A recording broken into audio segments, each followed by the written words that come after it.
At 21, I had nothing. No money, no home, no family willing to help.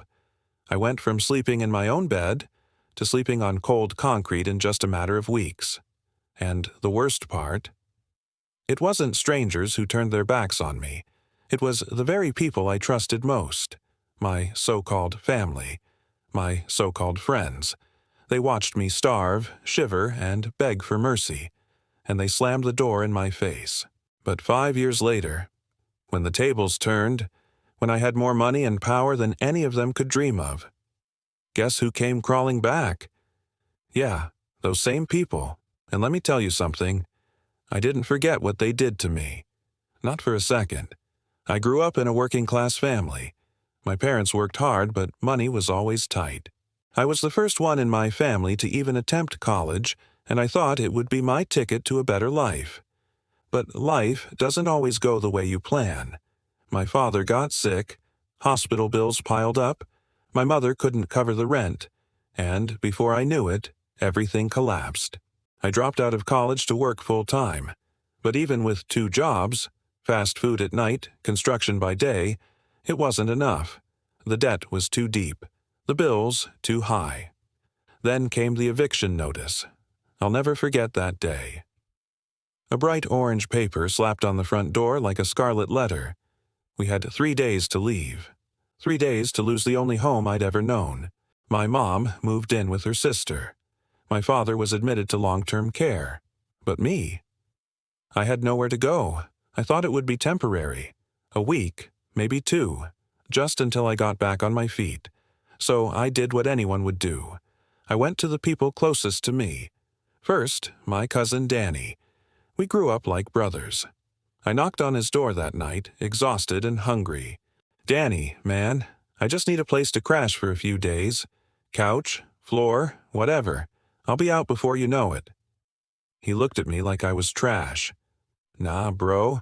My girlfriend doesn't want anyone staying over. You know how it is." And he closed the door in my face. Next, I tried my so-called best friend, Marcus. We'd known each other since middle school. I called him, desperate. "Marcus, man, I'm out here. I don't have anywhere to sleep. Can I just crash at your place tonight?" You know what he said.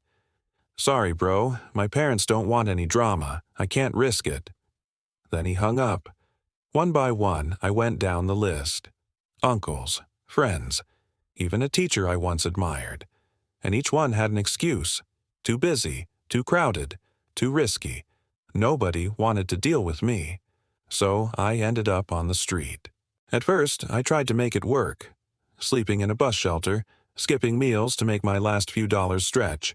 But days turned into weeks, and weeks into months. I'll never forget the humiliation of digging through a trash can behind a diner at 3 a.m. just to find something to eat, or the freezing nights when I thought I might not wake up in the morning. I learned the hard way. When you have nothing, people treat you like you are nothing. The same friends who once partied with me wouldn't even look me in the eye when they passed me downtown.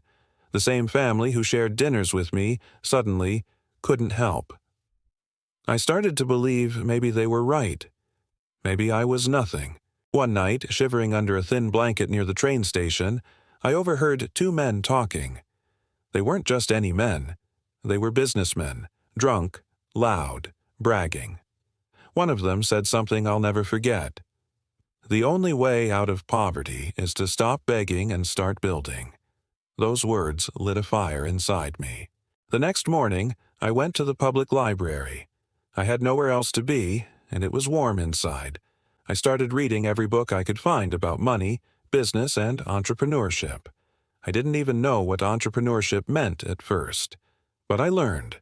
I got obsessed. Day after day, I sat in that library scribbling notes, teaching myself things I was never taught in school. Then I took action. I scraped together the little money I had, cleaning car windows at intersections, hauling trash, doing odd jobs. Every penny I saved went into an old laptop I found at a pawn shop. That laptop became my weapon. I taught myself graphic design, online marketing, and eventually, e-commerce. I started selling simple products online, hustling every single day, barely sleeping. It was slow at first, painfully slow. But within a year, I wasn't just surviving. I was thriving. 2 years in, my little online hustle exploded. One viral product turned into 10. I reinvested every dollar, scaling bigger and bigger. By 25, I had my own office, employees, a company worth more than I ever dreamed. The same guy who once ate out of trash cans was now driving a brand new car, living in a condo overlooking the city skyline. And you know what? I didn't forget. Not for 1 second. I didn't forget Danny slamming the door in my face. I didn't forget Marcus hanging up on me. I didn't forget the humiliation, the hunger, the cold. So when life gave me power, I knew exactly what I wanted to do with it. The revenge payoff. It started with Danny. Remember my cousin? The one who wouldn't let me crash on his couch? 5 years after he abandoned me, I got a call. "Hey, cuz, it's Danny. Listen, I heard you're doing well now. Thing is, I lost my job, and me and my girl are struggling. Any chance you could lend me some money? Just until I get back on my feet?" I laughed, out loud. "Oh, you need help now? That's crazy. I remember when I needed help. What did you say back then? Something about your girlfriend not wanting anyone staying over?" Silence on the line. Then a weak, "Come on, man, that was different." Click. I hung up. Next was Marcus, my best friend. He actually showed up at my office one day, suit and all, begging for a job. I let him sit in the lobby for 3 hours before finally calling him in. "Marcus," I said, "I need people I can rely on, people who show up when times are tough. Tell me, why would I hire someone who couldn't even answer the phone when I was homeless?" His face turned red. He stammered. He begged.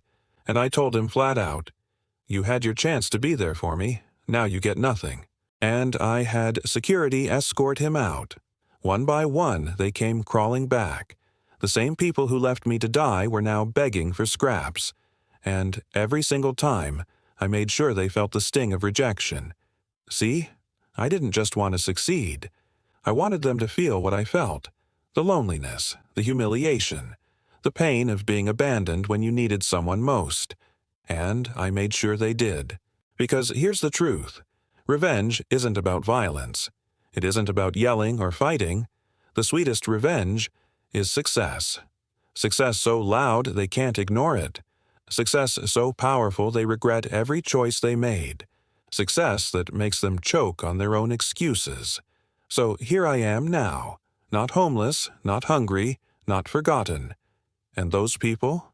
They still stuck in the same small lives they once thought were too good to share with me. When I needed them, they refused. And when they needed me, I refused. And I don't regret it, not for a second. Because sometimes the only way to teach people the value of loyalty is to show them what happens when it's gone forever.